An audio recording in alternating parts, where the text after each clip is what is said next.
নমস্কার বন্ধুরা, এই পাতাটি অনেকেই চেনো। আমিও চিনি পাতাটা, কিন্তু এর নাম আগে জানতাম না।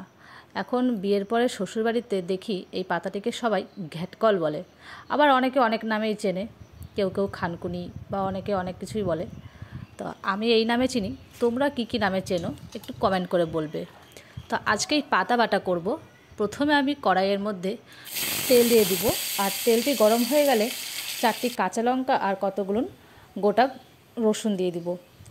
তারপরে কিছুক্ষণ ওটা নেড়েচেড়ে পাতাগুলো দিয়ে দিব। আমি পাতাগুলো দিয়ে একটু লবণ দিয়ে ভালো করে নেড়েচেড়ে নেব। আর পাতাগুলি কড়াইয়ে দেওয়ার পর দেখবে একদম অল্প হয়ে যায়। তো পাতাটাকে ভালো করে আমি নেড়েচেড়ে নেব। যখন এর থেকে জলটি পুরো শুকিয়ে যাবে তখন আমি এটা নামিয়ে বেটে নেব। আর তোমরা কারা কারা এই পাতা বাটা খেয়েছো কমেন্ট করে জানাবে। আর যারা এই পাতা বাটা খাওনি তারা এইভাবে বাটা করে খাবে, দেখবে ভালোই লাগে।